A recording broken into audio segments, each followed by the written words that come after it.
कि महाराज स्वयंभू मनु और शत्रुपा जी की कठोर तपस्या से प्रसन्न होकर के भगवान ने दर्शन दिए और भगवान के दर्शन की जो छवि है इतनी मनोहर है कि कहते नहीं बन रहा है। आ जाओ भक्तनो छोरियो सुन लियो पछू बैठ जा मेघ के समान सा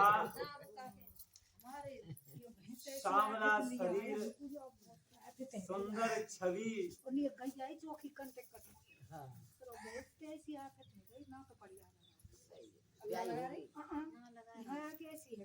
सांवला शरीर सुंदर छवि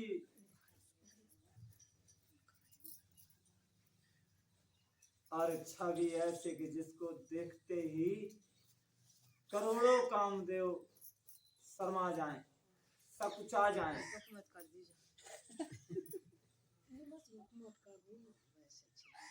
आगे तो पाम ना है मेरे नहीं मैं सीख रही हूँ फिर का दूसरी हमने सही जाएंगे।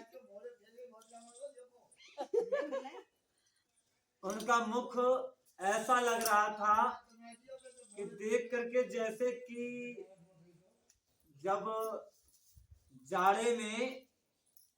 जाड़े के मौसम में शरद की ऋतु में जब पूर्णिमा का चांद होता है, पूर्णिमा का चांद जाड़े की ऋतु में तो कुछ अत्यंत ही अधिक सुहावना लगता है, ऐसा उनका मुख इतना सुंदर लग रहा था।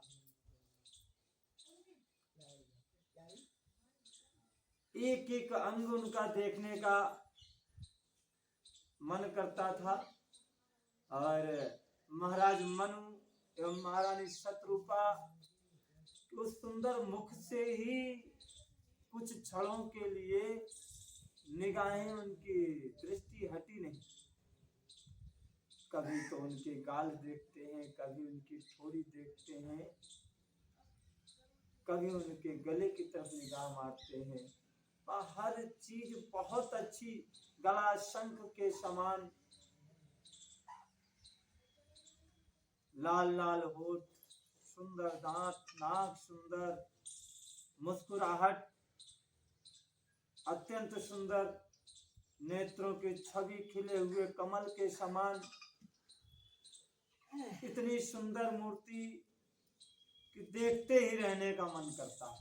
आ रही है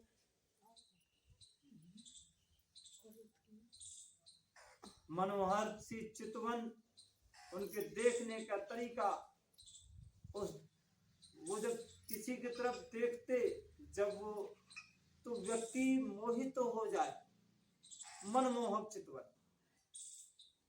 घुंघराले बाल, हृदय पर श्रीवत्स बना हुआ सुंदर वनमाला, रत्न जड़ित हार और मणियों के आभूषण उनके अंगों पर सुशोभित थे। सिंह की सी गर्दन थी, सुंदर जनेऊ था प्रभु श्री राम जी का।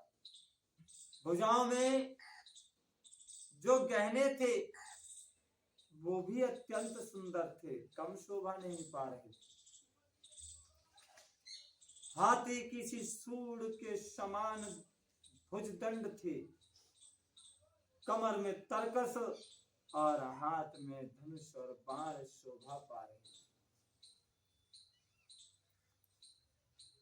भाई महाराज मनु ने कहा कि इस समय भगवान शिव जो कि हमारे गुरु हैं, वो आपको जिस स्वरूप में दर्शन आपके प्राप्त करते हैं, कृपया आप हमें भी उसी प्रकार के उसी छवि में दर्शन दीजिए। तो आज महाराज मनु और शत्रुपा को, महाराज मनु और महारानी शत्रुपा को भगवान श्री हरि प्रभु श्री राम जी के दर्शन प्राप्त हो रहे हैं। उन प्रभु श्री राम के शरीर पर पीतांबर ऐसा लगता था कि बिजली भी उसको देखकर लजा जाएगी। पहले भैया कितने सीजन पे रहे हैं, भैया उनको पेट पर सुंदर त्रिबली थी, 3 रेखाएं थी।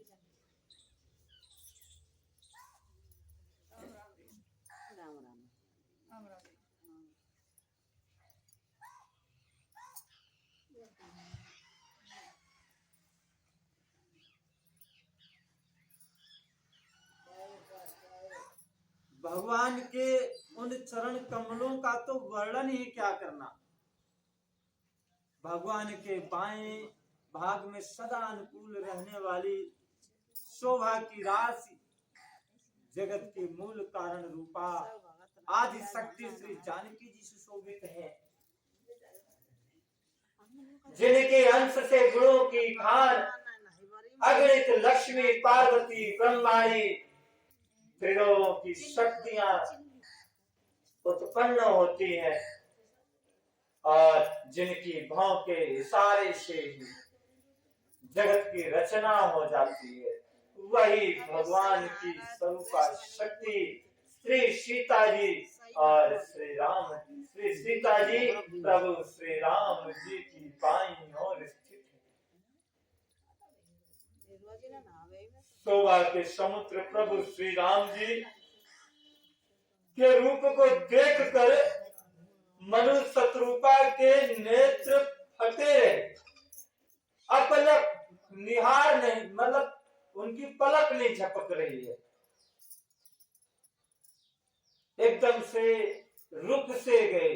उस अनुपम रूप को आदर सहित बड़े प्रेम से निहार रहे थे। कैसी छवि थी। आनंद के अधिक वश में हो जाने के कारण उन्हें अपने देह की सुध ना रही कि मेरा शरीर यही है या कहीं और है। वे हाथों से भगवान के चरण पकड़कर डंडे की तरह सीधा लेट गए, दंडवत प्रणाम की स्थिति में आ गए और कृपा की रास प्रभु ने उन्हें अपने हाथों से उठा लिया।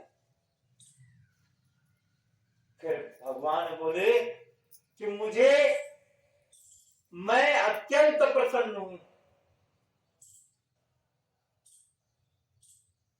मुझे अत्यंत प्रसन्न मानो और बड़ा भारी दानी मानकर जो मन को भाए वही वर मांग लो, जो मन को भाए वही वर मांग लो।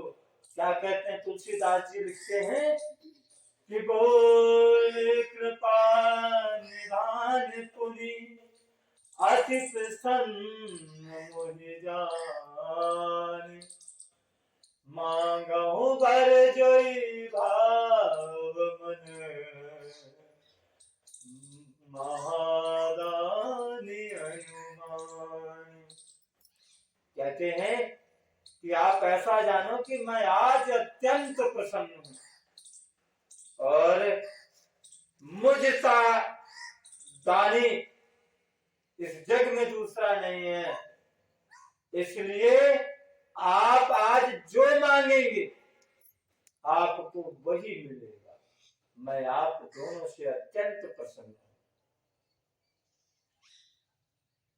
भगवान के ऐसे वचन सुने तो सुनकर दोनों प्राणी हाथ जोड़कर धीरज धरकर कहने लगे, जिनमें से राजा ने प्रथम अपनी इच्छा व्यक्त की। राजा क्या कहते हैं कि हे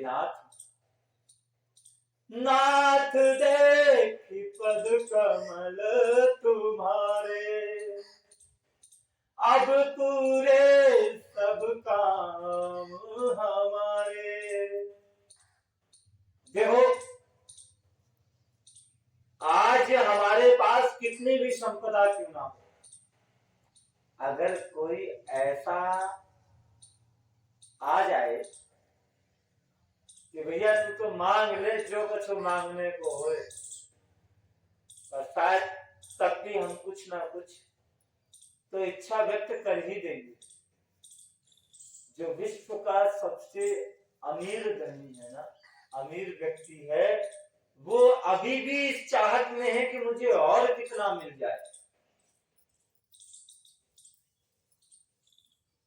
तो इच्छाएं किसी की नहीं मरती, परंतु हमारे महाराज मनु वो कह रहे हैं, और यही सच्ची भक्ति है, ईश्वर के पास जा करके अपने आप को उनकी शरण में डाल दो कि जैसे आप रखेंगे मैं वैसे ही रहूंगा। क्या कहते हैं कि नाथ देखी पद कमल तुम्हारे, अब पूरे सब काम हमारे। हे भगवान, आपके चरण कमलों के दर्शन हो गए मुझको, अब क्या चाहिए, मेरे सारे काम पूरे हुए। अब मेरे मन में किसी प्रकार की इच्छा शेष नहीं रह गई, किसी प्रकार का कार्य शेष नहीं रहा। पर एक लालसा है। वो लालसा क्या है? एक लालसा बड़ी उर्माही, सुगम अगम कही जात सो नाही। तुम ही देत अति सुगम गोसाई, ओ अगम लाग मोहि निज कृपनाई। क्या लालसा है कि हे प्रभु, मेरी सारी इच्छाएं पूर्ण हो गई, मेरे सारे काम पूरे हुए आपके चरण कमलों के दर्शन मात्र से, परंतु फिर भी एक लालसा है, और उसका पूरा होना आज सहज ही है। सहज में ही पूरा हो जाएगा, और अत्यंत कठिन भी है, परंतु कठिन है। आपके लिए तो सहज है, बहुत सहज है, आप क्षण मात्र में कर सकते हैं, मगर मुझ जैसे अधम के लिए बहुत कठिन है, अत्यंत कठिन है। इसीलिए क्योंकि इच्छा बनी है, और इसीलिए कुछ कहते नहीं बन पा रहा है कि मैं किस प्रकार अपनी इस बड़ी इच्छा को आपके सामने व्यक्त करूं। हे प्रभु, आपके लिए तो इसका पूरा करना अत्यंत सहज है, पर मुझे अपनी कृपणता अर्थात अपनी नीचता के कारण वह अत्यंत कठिन नजर आ रहा है, क्योंकि मैं अत्यंत अधम। वो महाराज मनु ऐसी बात कह रहे हैं जिनकी नीति की प्रशंसा वेद भी नेति नेति करके कहते हैं। अर्थात महाराज मनु की जो नीतियां थी, जो उनके विचार थे, जो उनका व्यवहार था, उसकी प्रशंसा वेद भी ऐसा कहते हैं कि जो हम लिख रहे हैं इतना ही नहीं है, उससे भी आगे है महाराज मनु की नीतियां, उनका व्यवहार, उनका आचरण। तो वो महाराज मनु जिनकी प्रशंसा वेद भी करते हैं, संत समाज भी करते हैं, वो महाराज मनु भगवान के सामने कह रहे हैं कि हे प्रभु, मैं जो मांगना चाहता हूँ इच्छा बहुत बड़ी है, और मैं अधम हूँ, इसलिए उसका पूरा होना मुझे असंभव लगता है। आपके लिए तो सहज है, आप तो किसी को भी दे सकते हैं, लेकिन मैं तो अधम हूँ, पता नहीं मैं इस लायक हूँ या नहीं।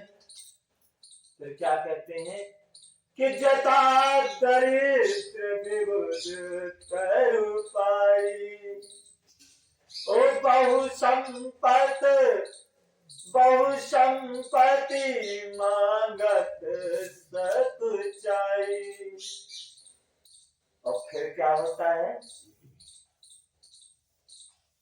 कि महाराज मनु जैसे कोई दरिद्र कल्प वृक्ष को पाकर भी अधिक द्रव्य मांगने में संकोच करता है,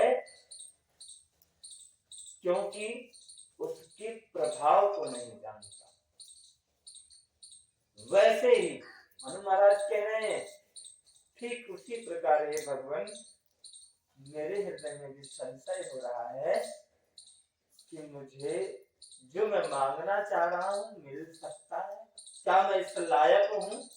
हालांकि आपके लिए सहज है, बारंबार इस बात को बता रहे हैं कि आपके लिए सहज है, आप किसी को कुछ भी दे सकते हैं, आपके लिए सब कुछ संभव है, लेकिन क्या मैं इस लायक हूँ? तो तुम जानहु अंतर जामी, मोर मनोरथ स्वामी। सकुच बिहाई मागुनत मोही, मोरे नहीं अदेय कछु तोही। जैसे इतनी सारी बातें हो रही थी और महाराज मनु कह रहे हैं कि हे प्रभु, आप तो अंतर्यामी, आप सबकी जानने वाले हैं, घट घट के वासी हैं आप, इसलिए उसे जानते ही हैं और मेरा वह मनोरथ पूर्ण कर दीजिए। भगवान ने जैसे सुना कहने लगे कि हे राजन, संकोच छोड़ दो और अपना संकोच छोड़कर मुझसे वर मांगो। तुम्हें ना दे सकूं ऐसा मेरे पास कुछ भी नहीं है। इस सृष्टि में, इस समूचे ब्रह्मांड में जो कुछ भी है वो सर्वस्व मैं तुम्हें दे सकता हूं।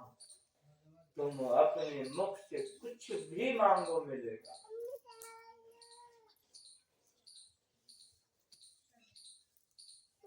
महाराज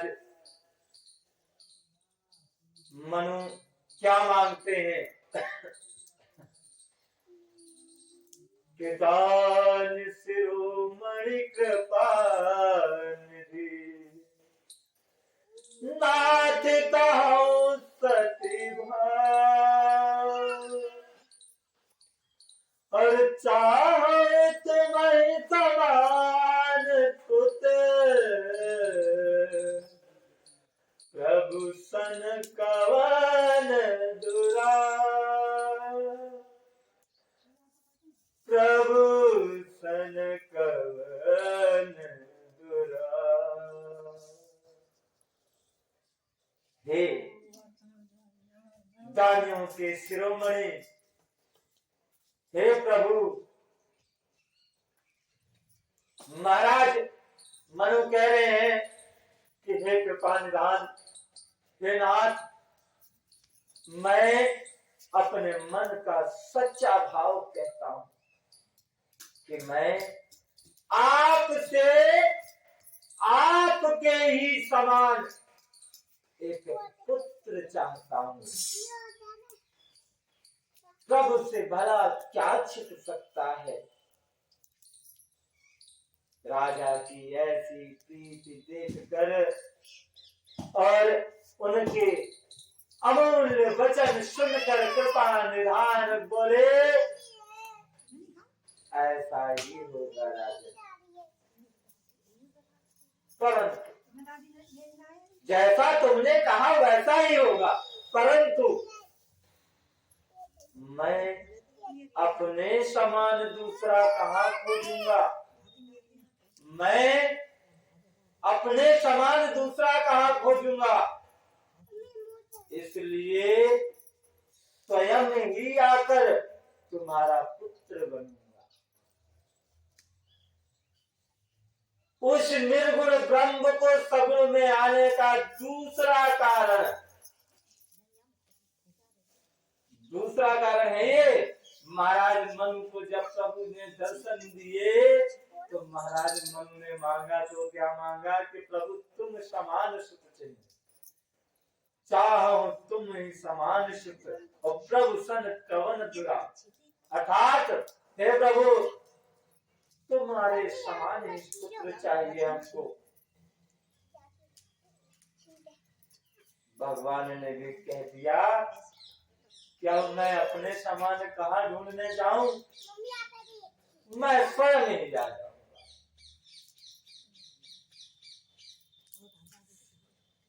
शत्रुपा जी को हाथ जोड़े देखकर भगवान ने कहा कि हे देवी, आपने भी महाराज से कम तपस्या नहीं की है, बराबर की साझेदार नहीं है।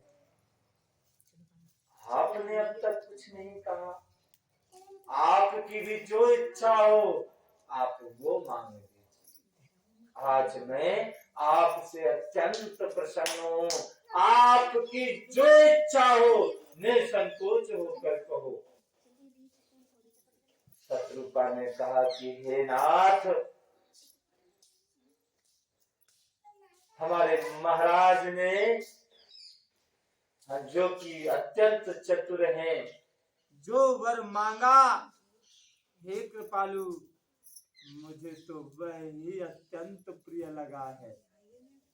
इससे सुंदर वर तो कोई दूसरा हो ही नहीं सकता। परंतु हे नाथ, हे कृपा निधान, हे दान शिरोमणि,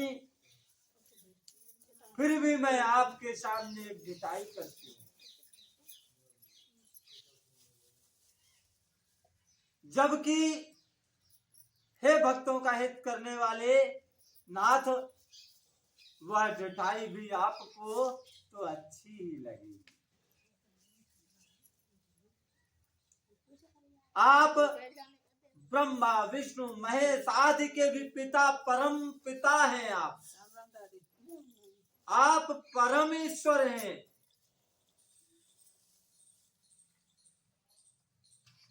जगत के स्वामी हैं, सबके हृदय के भीतर की जानने वाले हैं।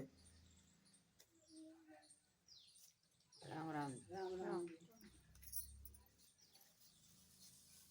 नाथ, ऐसा समझने पर मन में कोई संदेह नहीं होता। फिर भी प्रभु ने जो कहा वही प्रमाण सत्य है। मैं तो यह मांगती हूँ नाथ, जो आपके निज जन हैं,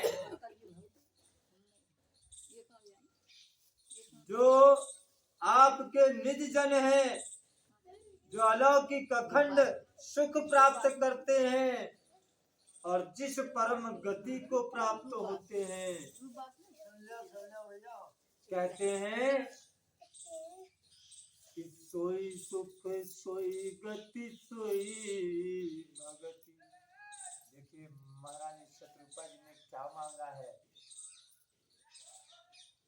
कि कैसा सुख चाहिए, कैसी गति चाहिए, कैसी भक्ति चाहिए कि जैसी आपके निज परिकर, जो आपके निज जन हैं, वो जैसी आप जो सुख प्राप्त करते हैं, अलौकिक अखंड सुख की प्राप्ति करते हैं, वही सुख चाहिए। क्या चाहिए? सोई सुख सोई गति सोई भगति, सोई निज चरण स्नेहु, और सोई विवेक सोई रहनि प्रभु, हम ही कृपा करि देहु। हे प्रभु,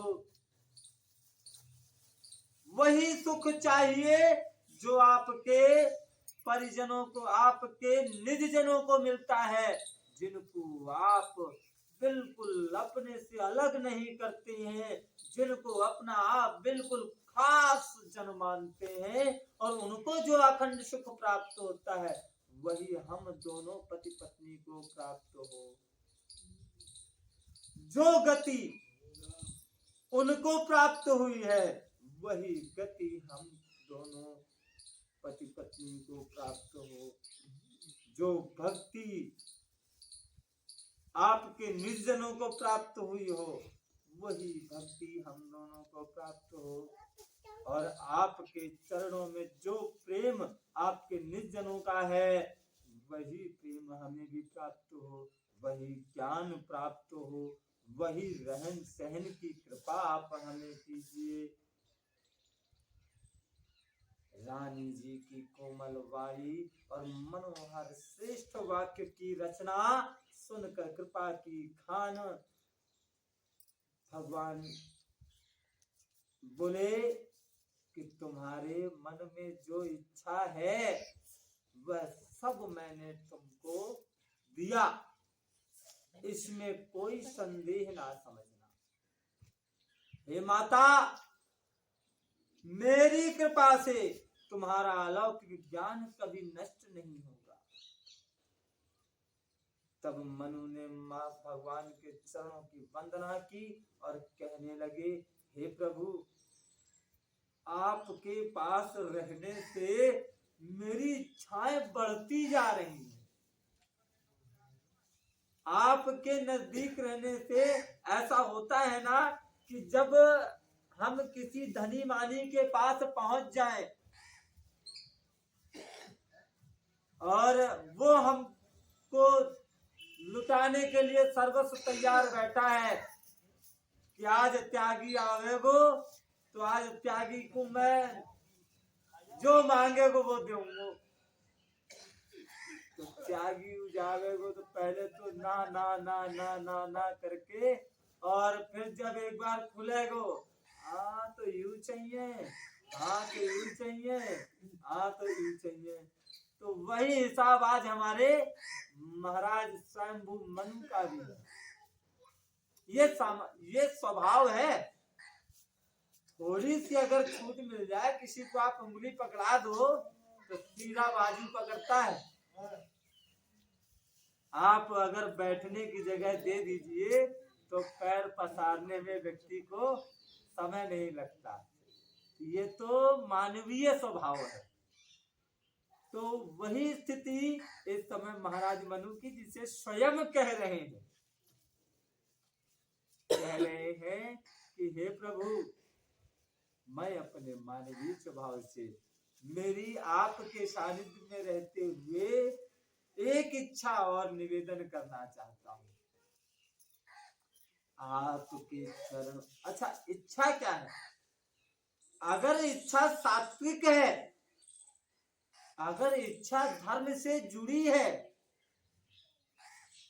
तो धर्म है, अर्थात वो इच्छा भी पुण्य का कारक है।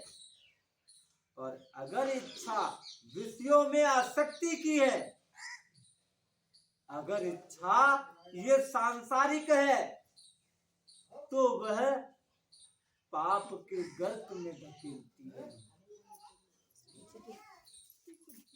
कि हे प्रभु, मेरे घर बन जाना चाहिए, हे प्रभु मेरे छोरा की नौकरी लग जानी चाहिए, हे प्रभु या मैया कि या बुरो हो जाए, ऐसा बुरो हो जाना चाहिए। तो ये दोष दृष्टि है। अर्थात ईश्वर से मांगो तो उससे उसकी भक्ति मांगो, उसका प्रेम मांगो, उसका सानिध्य मांगो। ईश्वर से मांगो तो दूसरों का परमार्थ मांगो, समाज का हित मांगो, संसार का हित मांगो। हमारे सनातन धर्म में कुछ विशेष उद्घोष होते हैं, जैसे कि आप कहीं भी संतों के स्थान पर जाते हैं, वहां जब आरती होती है, पूजा पाठ होती है, कोई हवन यज्ञ होता है, तो अंत में 2-4 लाइनें बोली जाती हैं। क्या बोली जाती हैं? धर्म की जय हो, अधर्म का नाश हो। और प्राणियों में सद्भावना हो। हम में तो अपने आप आ जाएगी अगर सब में आ जाएगी, क्योंकि हम भी तो सब में ही तो हैं। विश्व का कल्याण हो। हम ये नहीं कहते कि नहीं मेरा कल्याण हो, पूरे विश्व का कल्याण चाहिए। ये सिर्फ हमारे सनातन धर्म का ही नियम है। किसी अन्य धर्म में आपको ये चीज नहीं मिलेगी। हम सनातनी ही विश्व का कल्याण चाहते हैं, विश्व में शांति चाहते हैं, प्राणियों में, समस्त प्राणियों में सद्भावना चाहते हैं। सद्भावना, दुर्भावना नहीं चाहते, हम सद्भावना चाहते हैं। तो अगर हमारी यही नीतियां हैं तो हम धर्म के साथ हैं और हम ईश्वर का सानिध्य प्राप्त करने के अधिकारी भी हैं। उन्होंने कहा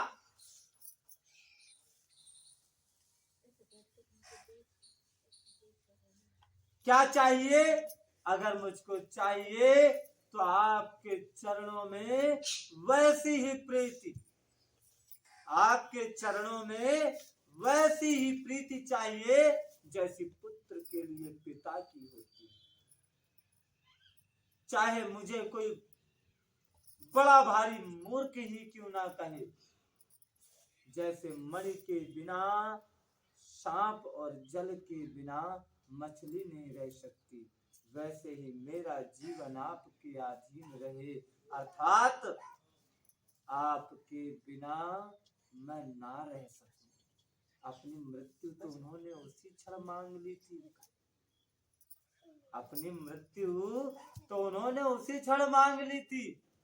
अर्थात जब मैं त्रेता युग में, जब मैं दशरथ का के रूप में हूं, तो जब आप मेरे पुत्र बने तो आप मुझसे अलग ना हो, और अगर अलग हो तो मैं इस संसार में ना रहूं, आपके बिना रह ना सकूं, मुझे ऐसा वरदान दीजिए।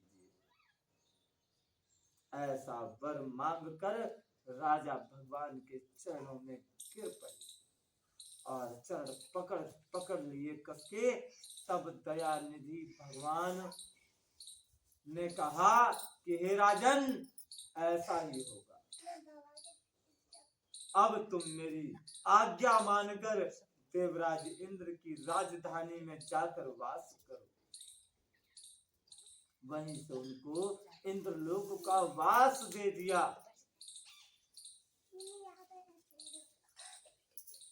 तह करी भोग विशाल, साथ गए कछु काल पुनी, होयहु अवध भुआल, तब मैं होब तुम्हारे सुत।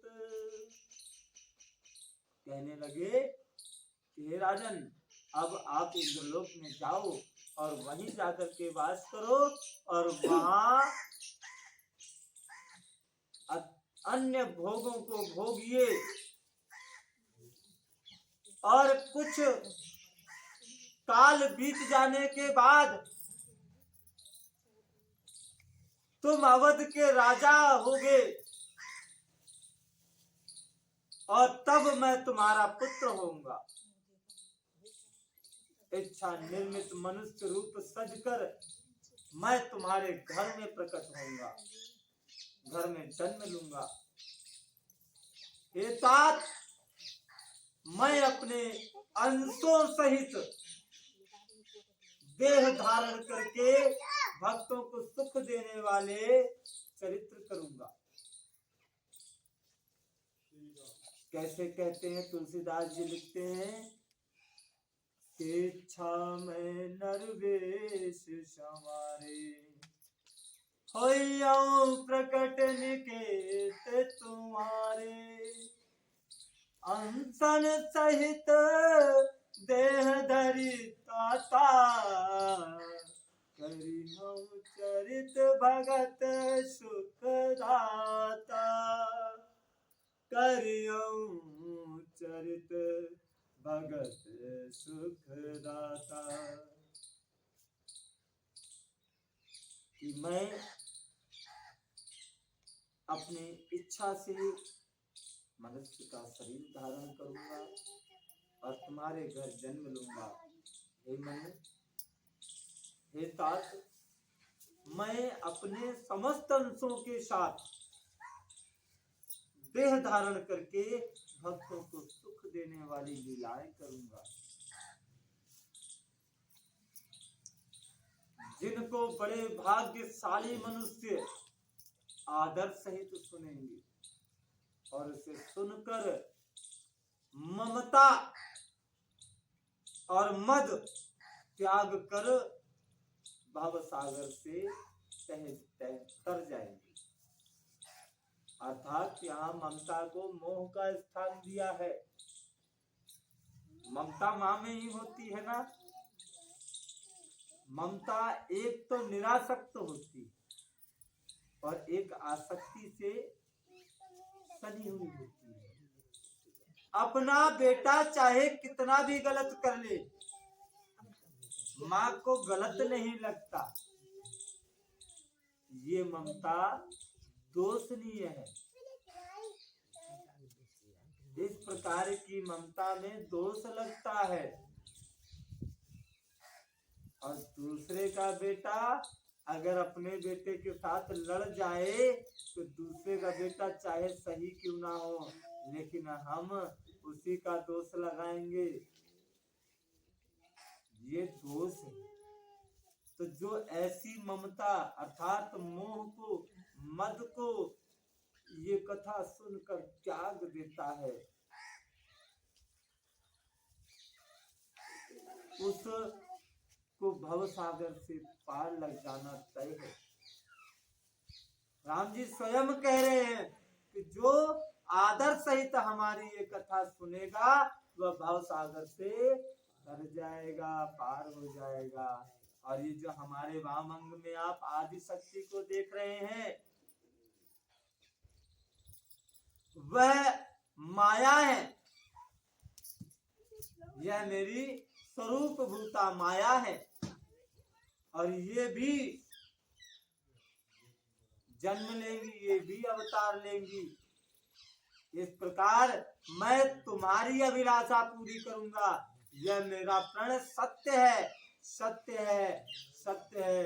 कैसे कही कि पूरब में अभिलाष तुम्हारा, सत्य सत्य पण सत्य हमारा। और पुनि पुनि अस कही कृपा निधान, अंतर्धान भय भगवाना। ऐसा कहकर प्रभु अपने धाम को चले गए, अंतर्ध्यान हो गए। वे स्त्री पुरुष अर्थात राजा रानी भक्तों पर कृपा करने वाले भगवान को हृदय में धारण करके कुछ समय तक उसी आश्रम में रहे और फिर समय पाकर सहज ही बिना किसी कष्ट के इस शरीर को छोड़कर इंद्रलोक को चले गए, स्वर्ग को चले गए। अब याज्ञवल्क्य जी कहते हैं, हे भारद्वाज, कि यह इतिहास पुनीत अति, ओ वही कहे व्रत के तू, ओ भारद्वाज सुन अपर पुनि, राम जन्म कर है तू।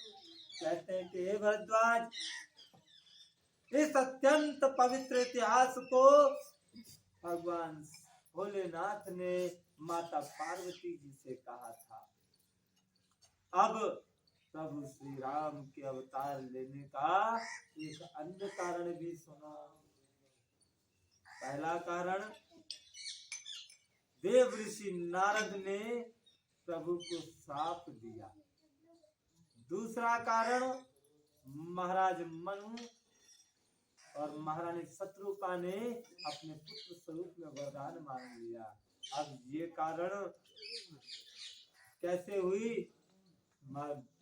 याज्ञवल्क्य जी महाराज कहते हैं, हे मुनिवर, वह पवित्र और प्राचीन कथा सुनो जो शिव जी ने भगवान भोलेनाथ ने माता पार्वती जी से कही। संसार में प्रसिद्ध एक कैकेय देश है। कौन सा है? कैकेय देश। वहां सत्यकेतु नाम का राजा राज्य करता है। वह धर्म धुरंधर था, अर्थात नीति की खान, तेजस्वी, प्रतापी, सुशील, बलवान, सब कुछ। उसके 2 पुत्र थे और दोनों ही अत्यंत वीर थे। वे भी सब गुणों के भंडार थे, बड़े ही रणधीर थे। राजा राज्य का उत्तराधिकारी जो बड़ा लड़का था, उसका नाम प्रताप भानु था। दूसरे पुत्र का नाम अरिमर्दन था, जिसकी भुजाओं में अपार बल था, जो युद्ध में एक पर्वत के समान अटल रहता था। भाई भाई में बड़ा प्रेम था, बड़ा मेल था, सब प्रकार के दोषों और छलों से रहित सच्ची प्रीति थी। राजा ने बड़े पुत्र को राज्य दे दिया और आप भगवान के भजन के लिए वन को चल दिया।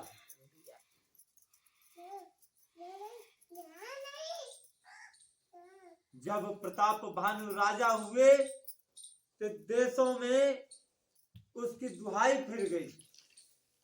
चारों तरफ आक्रमण कर करके सब तरफ अपने राज्य का विस्तार करने लगे। तो जिधर से राजा प्रताप भानु की सेना जाती, वहीं विजय होती और हाहाकार मच जाता।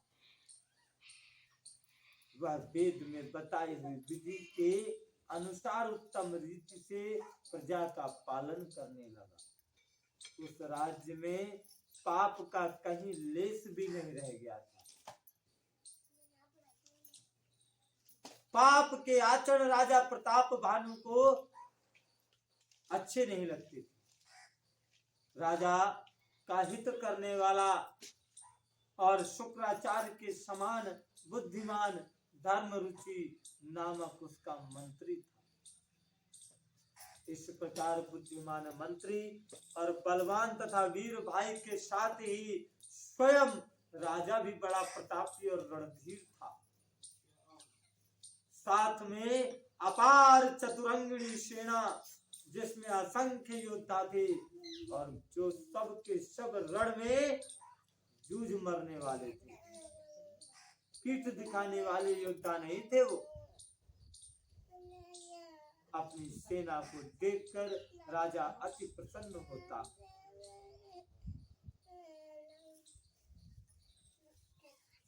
एक समय की बात है, दिग्विजय करने के लिए राजा निकला। सेना सजाकर, शुभ दिन देखकर, शुभ मुहूर्त जानकर डंका बजा दिया और चल दिया दिग्विजय करने के लिए। जहां तहां बहुत सी लड़ाइयां हुई, उसने सब राजाओं को बलपूर्वक जीत लिया। अपनी भुजाओं के बल से 7 द्वीपों को वश में कर लिया। राजाओं से दंड ले लेकर उन्हें छोड़ दिया।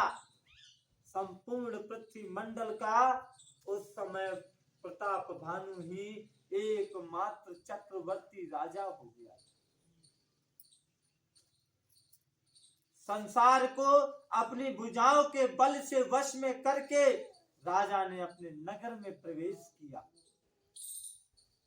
राजा अर्थ, धर्म, काम आदि के सुखों का समय के अनुसार, शास्त्रों के अनुसार सेवन करता था। राजा प्रताप भानु का बल पाकर भूमि भी सुंदर कामधेनु हो गई थी, अर्थात मन चाही वस्तु देने वाली।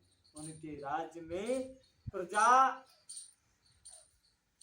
सब प्रकार के दुखों से रहित हो गई थी, अर्थात दुख था ही नहीं। सारी प्रजा सुखी थी और सभी स्त्री पुरुष सुंदर और धर्मात्मा थे। धर्मरुचि मंत्री का श्री हरि के चरणों में विशेष प्रेम था। वह राजा के हित के लिए सदा उसको नृत्य की बातें ही सिखाया करता। राजा, गुरु, देवता, संत, पितर और ब्राह्मण इन सब की सदा सेवा करता रहता है। वेदों में राजाओं के जो धर्म बताए गए थे, राजा प्रताप भानु आदर पूर्वक और सुख मानकर उन सब का पालन करता था। प्रतिदिन अनेक प्रकार के दान देता, वेद पुराण सुनता। उसने अनेकों अनेक बावले, कुएं, बगीचे ये बनवा दिए। देवताओं के सुंदर मंदिर सब तीर्थों में बनवाए।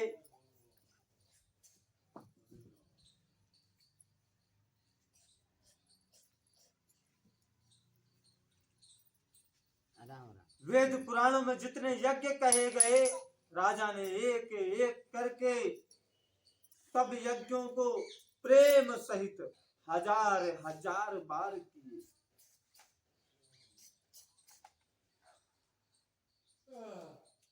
हृदय में, चूंकि वो चक्रवर्ती सम्राट था, तो उसके हृदय में किसी फल की टोह नहीं थी, अर्थात किसी भी प्रकार के फल की अब कामना नहीं रह गई थी।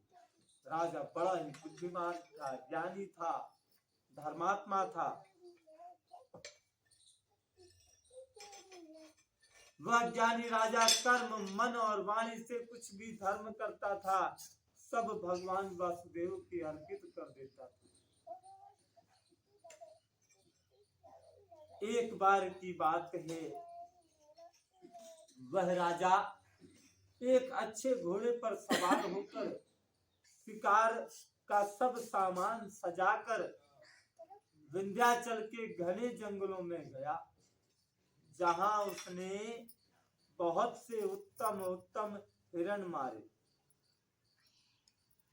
राजा ने वन में फिरते हुए एक सुअर को देखा। दांतों के कारण वह ऐसा दिख पड़ता था कि मानो चंद्रमा को ग्रस कर, अर्थात चंद्रमा को मुंह में पकड़कर राहु वन में आ छिपा हो। चंद्रमा बड़ा होने से उसके मुंह में समाता नहीं, मानो क्रोधवश वह भी उसे उगलता नहीं।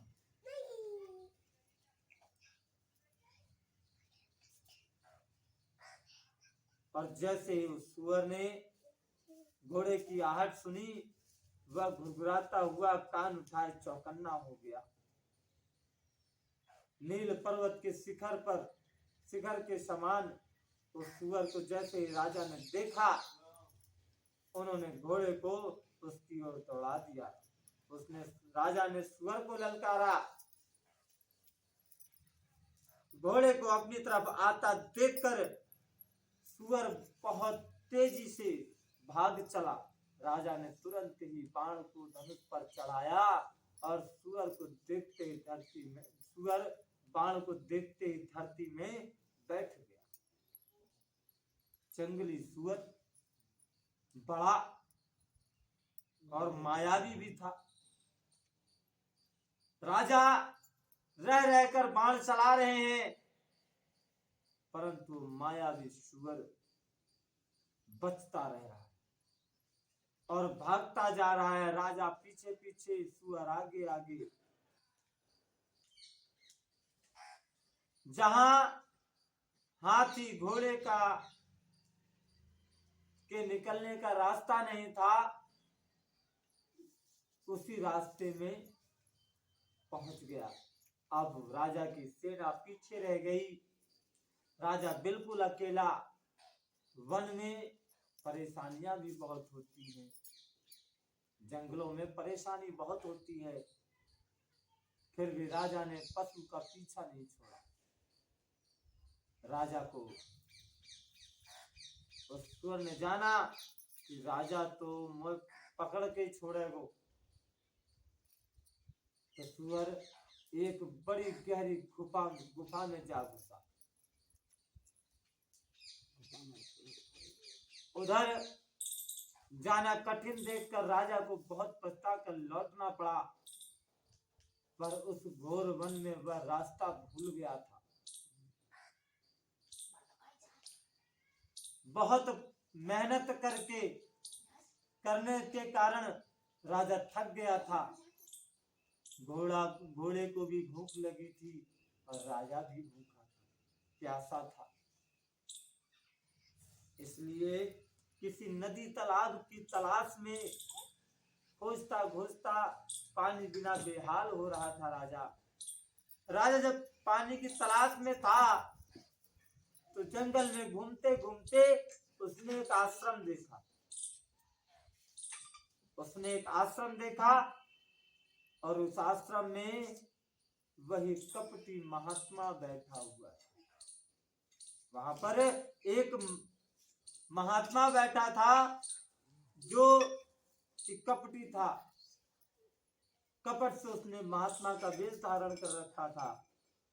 एक राजा, वह पहले एक राजा था जिसे राजा प्रताप भानु ने उसे हराकर उसका राज्य छीन लिया और उसको जीवित छोड़ दिया।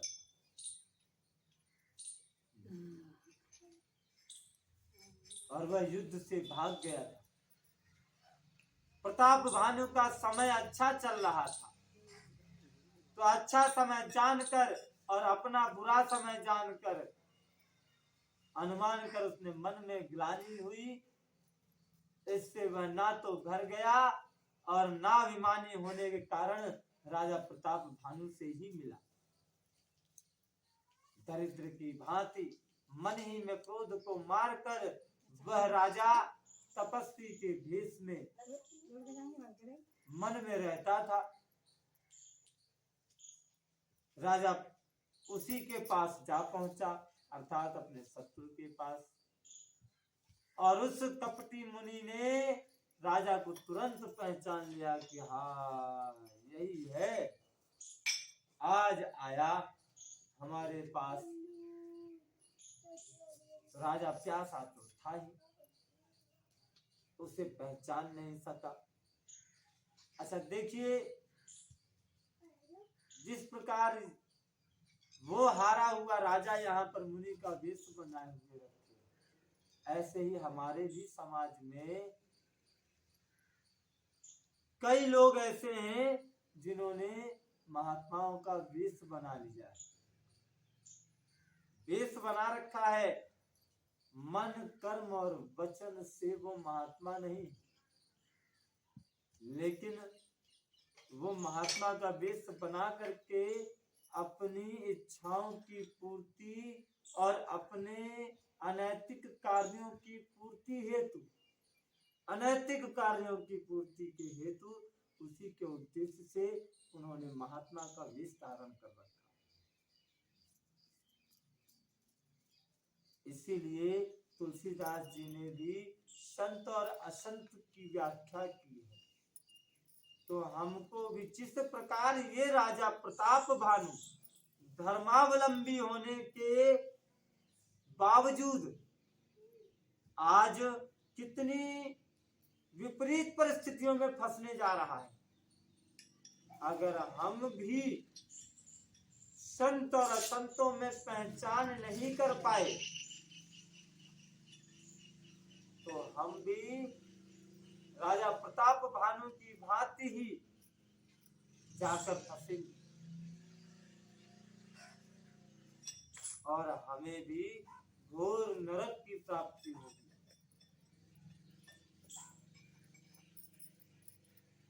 तो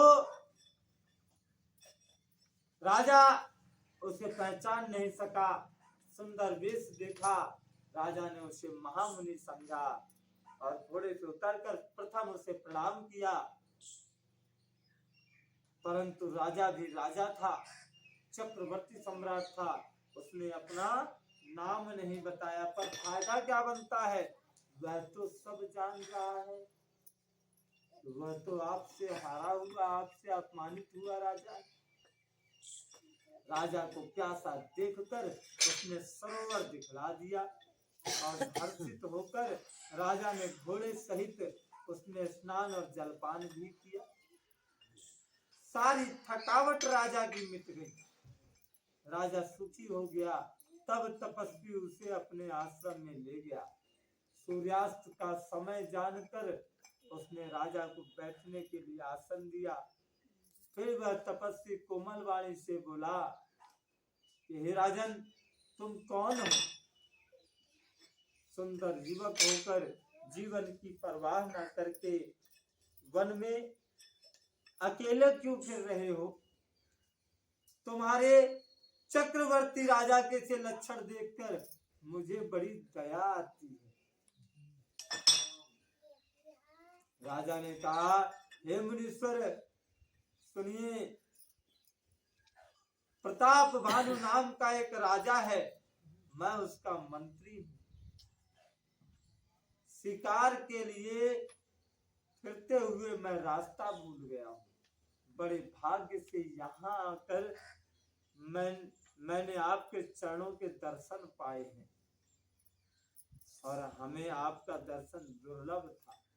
इससे जान पड़ता है कि कुछ भला होने वाला है। हे तात, ऐसा सुनकर मुनि ने कहा कि हे तात, अब अंधेरा हो गया, अब यहीं विश्राम कर लो। तुम्हारा नगर यहाँ से 70 योजन दूर है, 70 योजन दूर है, अर्थात 1 योजन 12 किलोमीटर का होता है।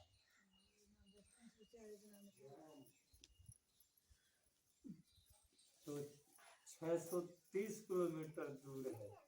अब हे सुजान सुनो, घोर अंधेरी रात, घना जंगल है, रास्ता भी नहीं है। ऐसा समझकर तुम आज यहीं ठहर जाओ, सवेरा होते ही चले जाना। तुलसीदास जी कहते हैं कि तुलसी जसी भवत व्यथा, तैसी मिलाई सहाय, आपन आवहि ताहि पही, ताहि तहाँ ले जाहि। तुलसीदास जी कहते हैं, जैसी भवितव्यता होती है ना, अर्थात जैसा भगवान ने आपके भाग्य में लिख दिया है ना, भाग्य के अंकों में जो रचना कर दी है, तो विधाता आपको वही ले जाता है। अगर हमें पता भी चल जाए कि मेरी मृत्यु यहाँ कलकत्ता में है, फलानी फलानी जगह पर इतने बजे, और मैं यहाँ कमरे में बंद हो जाऊं और कड़े पहरे लगा दूं कि मुझे कोई भी लेके जाए, ले आने मत देना, लेकिन मेरी मृत्यु अगर वहां भगवान ने निश्चित कर दी है, तो किसी ना किसी कारण से हमको वहां जाना पड़ेगा, क्योंकि भगवान ले जाता है, हम नहीं जाते। वो भगवान ही करने और कराने वाला है। तुलसीदास जी वही कहते हैं कि तुलसी जैसी भविता तैसी मिलई सहाय, आपनु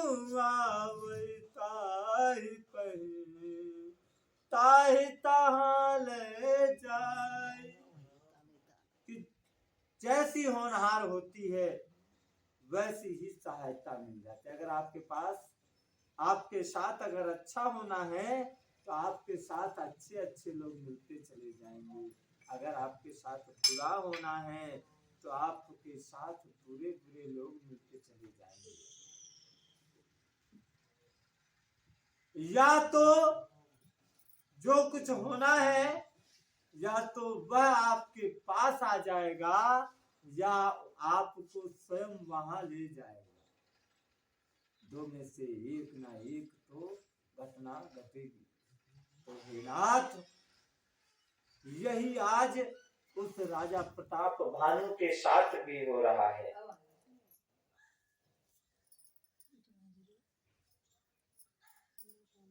प्रताप भानु को कुछ समझ नहीं आ रहा है, उनको सब कुछ अच्छा अच्छा ही दिख रहा है। सारी फसल हरी लग रही है, सब धान 22 रुपए किलो में ही मिल रहे हैं या 22 रुपए पसीरी में ही सब धान मिले जा रहे हैं। हर धान का भाव अलग अलग होता है ना। तो राजा प्रताप भानु उस ऋषि के आगे हाथ जोड़कर कहने लगा कि हे नाथ, बहुत अच्छी बात है। ऐसा कहकर उसकी आज्ञा को सर नवाकर सिर चढ़ाकर घोड़े को एक पेड़ से बांध दिया और राजा भी वहीं बैठ गया। इस विचार से कि अब रात्रि विश्राम तो यही करना है।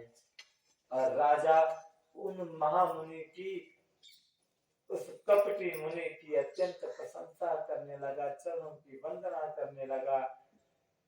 फिर कोमलवाणी से कहने लगा कि हे प्रभु, आपको पिता समान जानकर मैं ढिठाई करता हूँ। हे मुनीश्वर, अपना पुत्र जानकर अपना नाम और अपना धाम अपने विस्तार से बताइए। अब देखिए ये कपटी मुनि किस हिसाब से बताता, अपना परिचय देता है। वह राजा, उसने उस कपटी मुनि को पहचाना तो था नहीं, पर वह राजा को पहचान गया था। राजा तो शुद्ध हृदय से वहां बैठा था, परंतु वह तो कपट करने के लिए ही वहां बैठा था। उसने तो राजा को रोका ही कपट के लिए था। एक तो बैरी, एक तो दुश्मन, और फिर जाति का क्षत्रिय, और उसमें भी राजा। और वह छल से, बल से, हर क्रिया से अपना काम सिद्ध करना चाहता था। वह अपने शत्रु को राज सुख से वंचित कर देना चाहता था। वह चाहता था आज इसके पास जो वैभव है वह सारा वैभव इसका नष्ट हो जाना चाहिए। और उस अपने जब सुख वैभव को स्मरण करता है तो बहुत दुखी हो जाता था। उसकी छाती उस कुम्हार के आवे की तरह हो जाती है जिसमें मटकियां या वो अपने पात्रों की सिकाई करता है। सिकाई समझते हैं?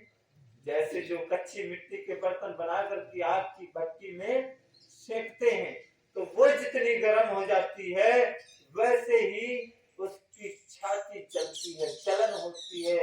मेरे सामने ये राजा बैठा है, इसने मेरे राज्य को छीना, इसने मेरे राज्य को मुझसे छीन लिया।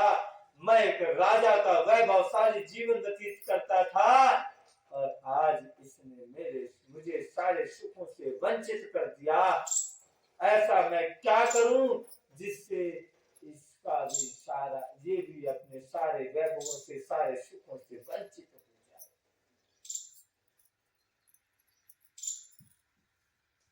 राजा के सरल वचन कान से सुनकर अपने वैर को याद कर कर वह हृदय में अत्यंत हर्षित हो रहा था कि मेरी योजना सफल हो रही है। वह कपट में डुबो डुबो कर बड़े मीठे मीठे बोल बोल करके राजा को अपने जाल में फंसा रहा है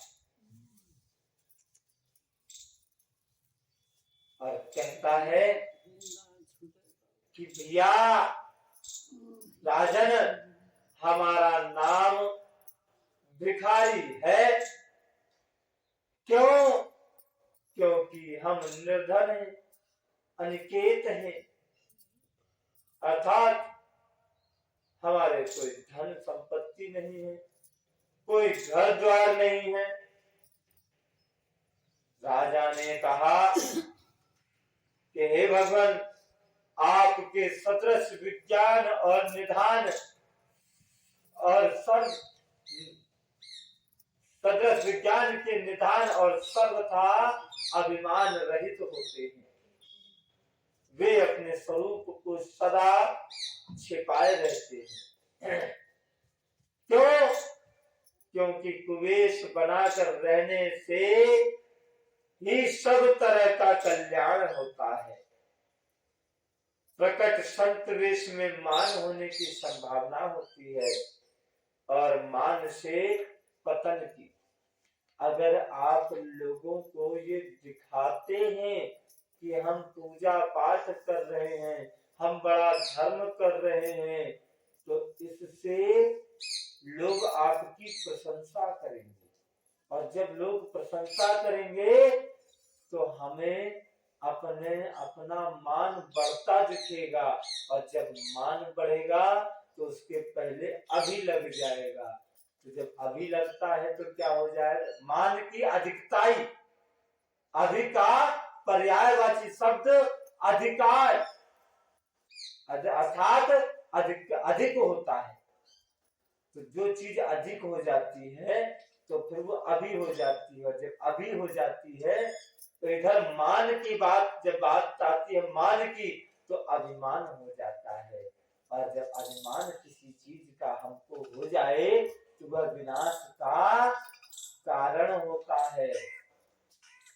और जो अभिमान से रहित तो होता है, जो अपनी पूजा पद्धति या तो वो संत ही होते हैं जो अपनी मान बढ़ाई से गौरवान्वित नहीं होते, प्रसन्न नहीं होते, ना दुखी होते हैं ना ही प्रसन्न होते हैं। ऐसे तो व्यक्ति चाहे गृहस्थ में हो चाहे विरक्त में हो, संत ही होते हैं। इसी से संत और वेद भी पुकार पुकार करके बारंबार कहते हैं, हिते हिते कहनि संत श्रुति तेरे, परम अकिंचन प्रिय हरि तेरे, पर तुम सन अधन भिखारी अगेहा, होत बिरंच शिवहि संदेहा। इसी से तो संत भी पुकार पुकार कर कहते हैं कि परम मंगल अकिंचन, सर्वथा अहंकार ममता और मान से रहित जो है, चाहे गृहस्थ हो चाहे विरक्त हो, वही भगवान को प्रिय होते हैं, दूसरा कोई नहीं। और आपके सरीखे निर्धन भिखारी ग्रहहीनों को देखकर तो भगवान ब्रह्मा जी और शिव जी को भी संदेह हो जाता है कि ये वास्तविक संत है या भिखारी है। आप जैसों को देखकर तो उन ब्रह्मा जी और शिव जी को भी संदेह हो जाता है। अच्छा, आप जो भी हो, मैं तो आपके चरणों को नमस्कार ही करता हूं। हे स्वामी, अब आप मुझ पर कृपा कीजिए, अपने ऊपर राजा की स्वाभाविक प्रीति और अपने विषय में अधिक विश्वास जब उस कपटी मुनि ने देखा तो कहने लगा, उसने मन में विचार किया कि अब राजा अभी मेरे वश में ये आ गया है, अब मैं इससे जो चाहूं करा सकता हूं। अभी वो ऊपरी इसमें ही दिखा रहा है और वह कहता है कि हे राजन सुनो, मैं तुमसे सत्य कहता हूं, मुझे यहाँ रहते बहुत समय बीत गया है, अब तक ना तो मुझसे कोई मिला और ना मैं अपने को किसी पर प्रकट करता हूं, क्योंकि लोक में जो प्रतिष्ठा है वो तो अग्नि के समान है, जो तप रूपी वन को भस्म कर देती है। अगर कोई व्यक्ति या कोई संत अपनी प्रतिष्ठा को बढ़ाने में लगता है तो वह फिर प्रतिष्ठा तो कि आप सेवा कर रहे हैं ठाकुर जी की, तो आपकी मन की इच्छा को पूर्ति करना, मन की इच्छा को पूर्ण करना, यह भगवान का भी धर्म है। भाई आप किसी साधारण व्यक्ति की मजदूरी करने जाइए तो वो भी आपको उसकी मजदूरी देता है, तो जब हम ठाकुर जी की मजदूरी कर रहे हैं तो वो भी हमको मजदूरी तो देगा ही देगा, मेहनताना तो देगा ही देगा। जब एक साधारण व्यक्ति हमारा मेहनताना नहीं रोकता तो वो तो ठाकुर जी हैं, हमारे राम जी हैं, यह किसी का भी मेहनताना नहीं रोकते। अर्थात आप जिस भी इच्छा से भक्ति करते हैं तो वो इच्छा ही पूर्ति होती है और इस इच्छा की पूर्ति होती है, परंतु जब हम बिना किसी कामना के इच्छा करते हैं, बिना भक्ति करते हैं, बिना किसी कामना के हम भक्ति करते हैं, भगवान की उपासना करते हैं, तो वह उपासना हमको भव सागर से पार करा देती है। ऐसे हैं हमारे राम जी। अच्छा, इसके लिए हमें कोई कठिन तपस्या की आवश्यकता नहीं है, मात्र राम जी के बताए हुए मार्ग पर चलना और राम जी के नाम का जप करना, क्योंकि राम जी के बताए हुए मार्ग इस कलयुग के प्राणी को अत्यंत दुर्गम लगते हैं। उस दुर्गम को सुगम बनाने वाले हमारे राम जी का नाम है। हमारे राम जी के नाम का आप स्मरण कीजिए और आप स्वतः धीरे धीरे धीरे धीरे, जब आप पर प्रयास तो करना पड़ेगा, जब आप प्रयास करेंगे और राम जी के नाम का सहारा लेंगे, अर्थात राम जी के नाम का सहारा लेकर जब आप प्रयास करेंगे तो आप सफल अवश्य होंगे। फिर आपको भव सागर पार करने से कोई नहीं रोक सकता। देखिए, मुनि कपटी है परंतु उसकी बातें, क्योंकि उसको अब राजा के सामने अपने ज्ञान का प्रदर्शन करना है, तो कैसे कह रहा है कि हे राजन,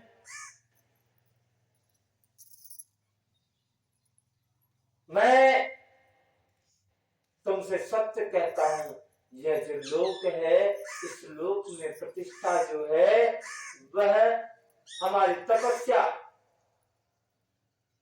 के वन को जलाकर राख कर देती है।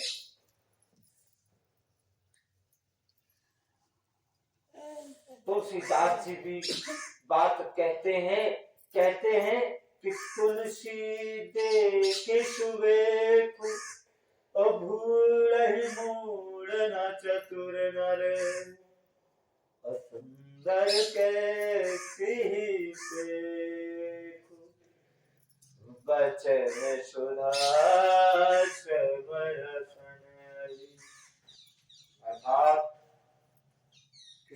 सुंदर वेश देखकर मूड नहीं, मूड तो मूड ही है, चतुर मनुष्य भी धोखा खा जाते हैं। चतुर मनुष्य भी धोखा खा जाते हैं। सुंदर मोर को देखो,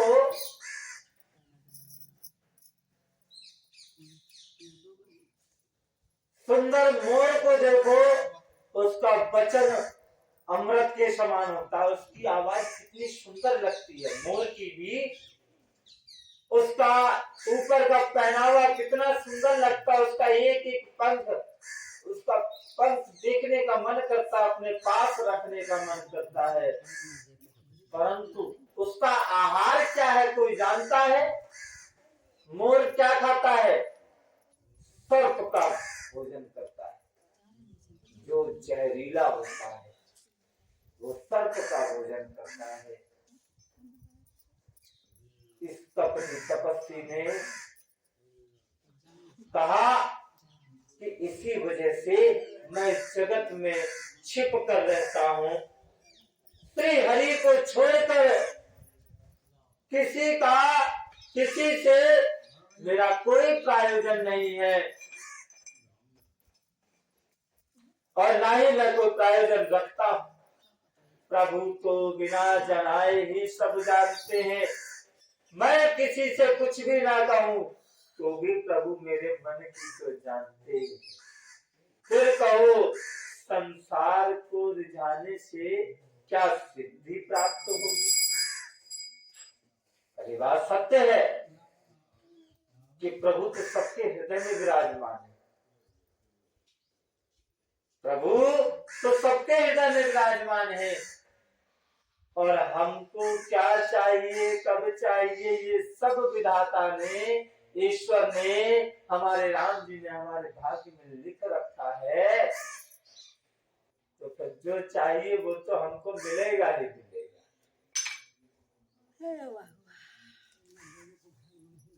परंतु तुम पवित्र और सुंदर बुद्धि वाले हो, इसीलिए तुम मुझे बहुत ही प्यारे नजर आए। अब राजा को अपने जाल में फंसाने का काम शुरू कर दिया। इससे मुझे बहुत ही प्यारे लगते हो, तुम्हारी भी मुझ पर प्रीति और विश्वास है। हे तात, यदि अब मैं तुमसे कुछ भी छिपाता हूँ तो मुझे बहुत दोष लगेगा। में तो मंदिर पाऊं धरते नहीं तो का देते भाई धरते पड़े ऋषि में आज हम जो वह कपटी मुनि उदासीनता की बातें करता, त्यों राजा का उस कपटी मुनि में विश्वास बढ़ता जाता। जब उस बगले की तरह, बगला होता है ना, पानी में बिल्कुल ध्यान लगा करके मछली पकड़ता है, तो जब उस बगले की तरह कपटी मुनि ने राजा को कर्म, मन और वचन से अपने बस में जाना, तब बोला, हे भाई, मेरा नाम एक तनु। क्या है? एक तनु। यह सुनकर राजा चकराया, यह कैसा नाम है, एक तनु? फिर भी राजा ने सर नवाया और पूछा, हे महाराज, मुझे अपना सेवक जानकर इस नाम का अर्थ समझा करके कही। तो उसने बड़ी भारी कथा सुनाई, मिथ्या कथा, कि मैं तब से हूँ जब से सृष्टि भी उत्पन्न नहीं हुई, तभी मेरी उत्पत्ति हुई थी, तब से मैंने आज तक दूसरी देह धारण नहीं की, और इसी कारण से मेरा नाम एक तनु हो गया। हे पुत्र, बिल्कुल आश्चर्य मत करो, तप के बल से कुछ भी दुर्लभ नहीं है, तप के बल से ब्रह्मा जगत को रचते हैं, तप के बल से विष्णु जगत का पालन करते हैं, तप के बल से भगवान महादेव संहार करते हैं। अर्थात ये तीनों ही देव तप करते हैं और ऐसा वेदों में लिखा है। राजा विद्वान तो था, उसने सुना महात्मा बात तो बढ़िया कह रहे हो, सही बात कह रहे हो, तो बोले संसार में ऐसी कोई वस्तु नहीं, ऐसा कोई कार्य नहीं जो तप से ना मिल सके, तप से पूर्ण ना हो सके। फिर वो पुरानी कथाएं कहने लगा, कई प्रकार की कथाएं कही। राजा सुनकर तपस्वी के वश में हो गया। फिर तपस्वी फिर कहता है कि राजन सुनो, ऐसी नीति कहती है कि राजा लोग जहां जहां अपना नाम नहीं कहते, जहां तहां अपना नाम नहीं सुनते कहते, तुम्हारी वही चतुराई समझकर तुम पर मेरा बड़ा प्रेम हो रहा है। तुम्हारा नाम प्रताप भानु है, महाराज सत्यकेतु तुम्हारे पिता थे। हे राजन, गुरु की कृपा से मैं सब जानता हूँ, पर अपनी हानि समझकर कहता नहीं। हे ताल, तुम्हारा स्वाभाविक सीधापन, प्रेम, विश्वास, नीति में निपुणता देखकर मेरे मन में तुम्हारे ऊपर बड़ी ममता उत्पन्न हो रही।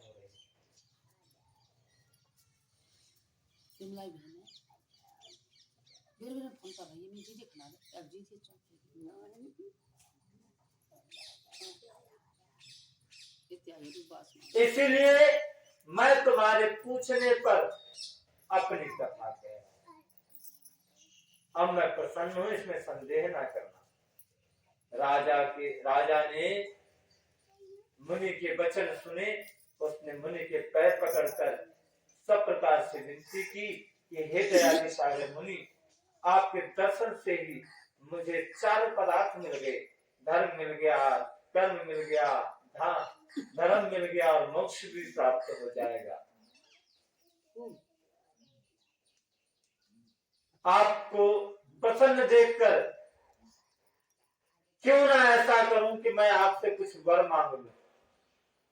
मेरा शरीर वृद्धावस्था, मृत्यु और दुख से रहित हो जाए, मुझे युद्ध में कोई जीत ना सके और पृथ्वी पर मेरा 100 कल्प तक एक छत्र कंटक राज्य रहे। तपस्वी ने कहा कि हे राजन, ऐसा ही हो, पर एक बात कठिन है। वो क्या है, उसे भी सुन लो।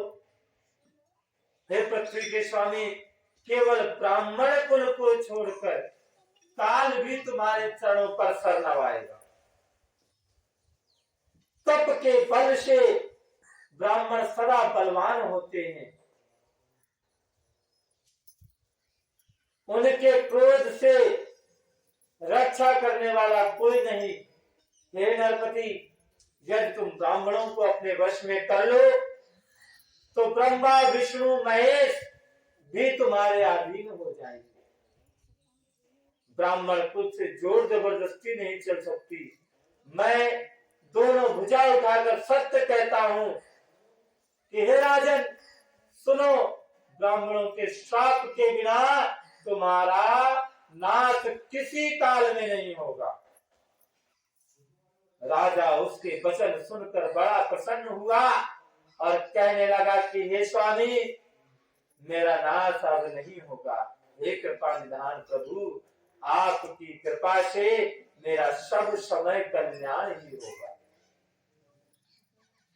एवं वस्तु ऐसा ही होगा। ऐसा कहकर कपटी मुनि फिर बोला कि किंतु तुम मेरे मिलने और अपने राह भूलने की बात किसी से मत कहना। किसी से कहना नहीं, यदि कह दोगे तो हमारा दोष नहीं। हे राजन, मैं तुमको इसलिए मना करता हूं कि इस प्रसंग को कहने से तुम्हारी बड़ी हानि होगी। छठे कान में बात पढ़ते ही तुम्हारा नाश हो जाएगा। यह वचन सत्य जानना। हे प्रताप भानु, सुनो, इस बात के प्रकट करने से अथवा ब्राह्मणों के श्राप से ही तुम्हारा नाश होगा, और किसी उपाय से चाहे ब्रह्मा और शंकर भी मन में क्रोध करे तो तुम्हारी मृत्यु नहीं हो सकती। राजा ने मुनि के चरण पकड़कर कहा कि हे स्वामी, सत्य ही है, ब्राह्मण और गुरु के क्रोध से कहिए कौन रक्षा कर सकता है। अगर ब्राह्मण है तो सत्य है कि हमें उसके क्रोध से बचकर रहना चाहिए। अगर व्यक्ति ब्राह्मण है तो हमें कभी उससे उलझना नहीं चाहिए, हमें कभी उसका अपमान नहीं करना चाहिए। अगर कोई किसी को आपने अपना गुरु बनाया है तो कभी भी गुरु का अपमान नहीं करना चाहिए, गुरु की अवज्ञा नहीं करनी चाहिए। क्यों? क्योंकि गुरु के अपमान से अगर गुरु क्रोधित हुए तो आपका हित नहीं है।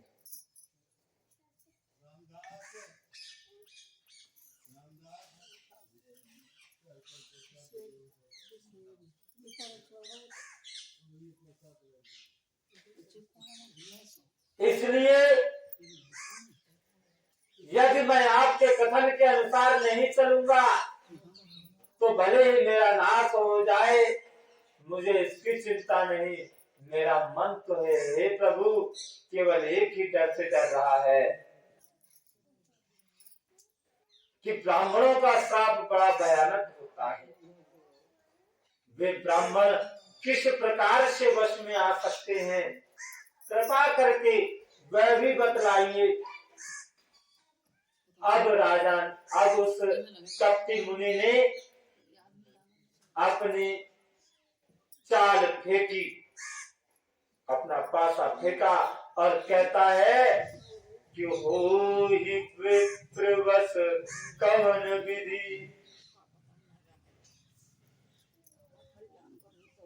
कहूं कृपा करिसो, और तुम तज दीन दयाल निज, इतना देखूं को हितु न देखूं को।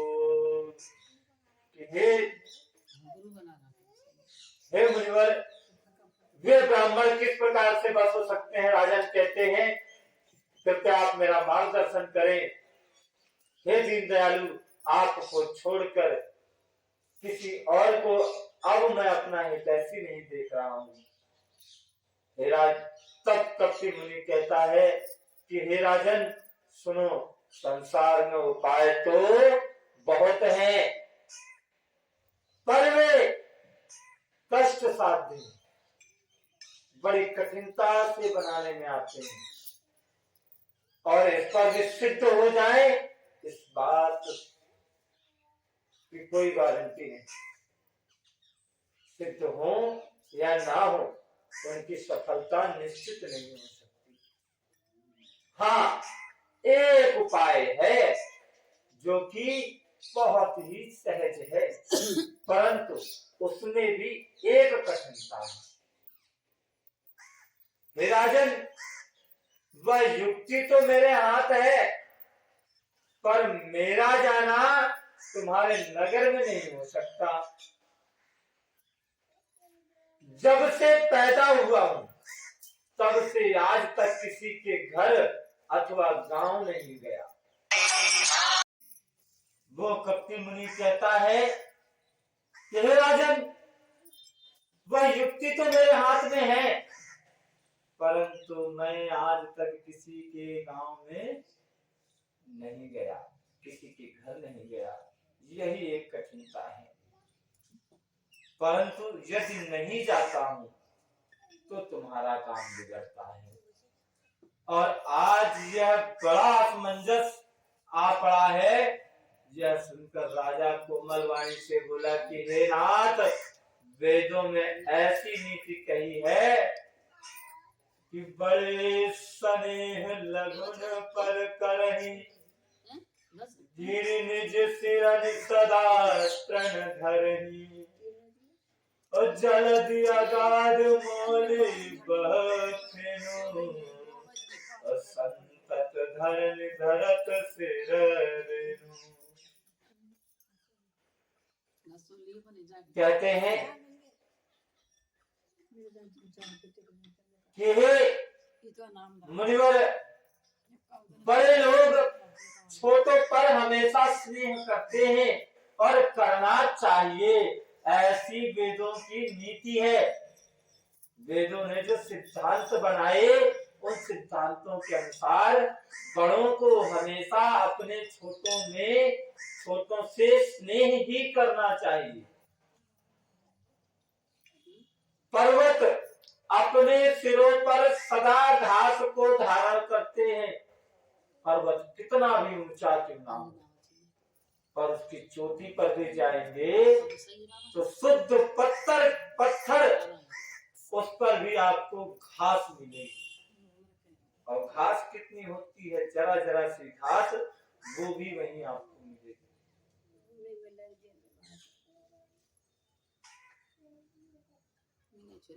अगाध समुद्र भी अपने मस्तक पर अपने झाग को रखता है, जो क्षणिक होता है, जिसका कोई प्रभाव नहीं, जिसका कोई आकार नहीं रह जाता। जरा सी देर में झाग उठता है और फिर बैठ जाता है, गायब हो जाता है।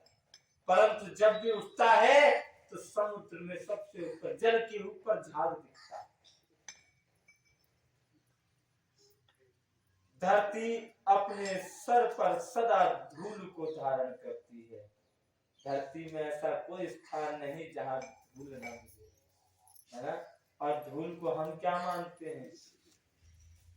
धूल को हम सबसे छोटा मानते हैं। ऐसा कहकर राजा ने मुनि के चरण पकड़ लिए और कहने लगे, हे स्वामी, कृपा कीजिए, आप संत हैं, आप दीन दयाल हैं। हे प्रभु, मेरे लिए इतना कष्ट तो अवश्य कीजिए। राजा तो अपने आधीन जब समझ लिया तब वो कहने लगा कि हे राजन, मैं तुमसे सत्य कहता हूं, जगत में मुझे कुछ भी दुर्लभ नहीं है। मैं तुम्हारा काम कर दूंगा। क्योंकि तुम मन, कर्म और वाणी से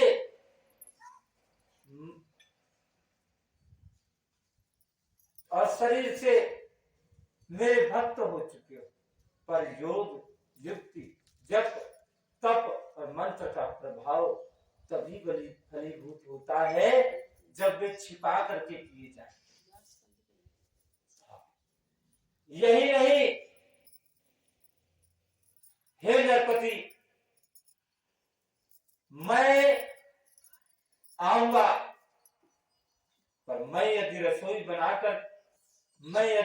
बनाऊं और तुम अगर उसे परोसो, ब्राह्मणों को जिमाओ, और मुझे कोई जानने ना पावे, किसी को यह पता ना चल पावे कि रसोई किसने बनाई, तो जो अन्न को खाएगा सो तुम्हारा आज्ञाकारी बन जाएगा। जैसे ही यह बात राजा ने सुनी, यही नहीं, उन भोजन करने वालों के घर भी जो कोई भोजन करेगा, हे राजन, वह भी तुम्हारे ही अधीन हो जाएगा। हे राजन, जाकर यही उपाय करो, वर्ष भर का संकल्प कर लेना, नित्य नए 1 लाख ब्राह्मणों को भोजन कुटुंब सहित निमंत्रण करना, मैं तुम्हारे संकल्प के काल अर्थात 1 वर्ष तक प्रतिदिन रसोई बना दिया करूंगा।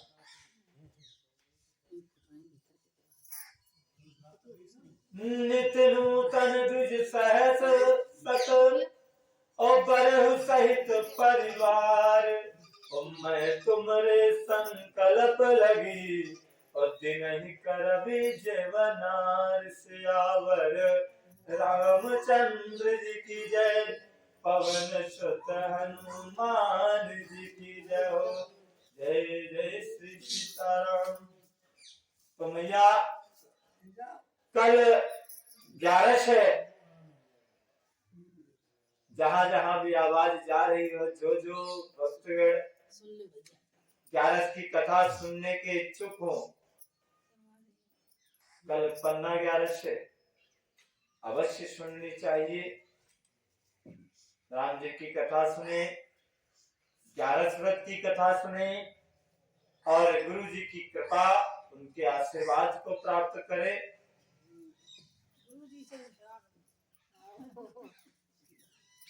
कथा विश्राम होत है, सुनो वीर हनुमान, जो कोई रात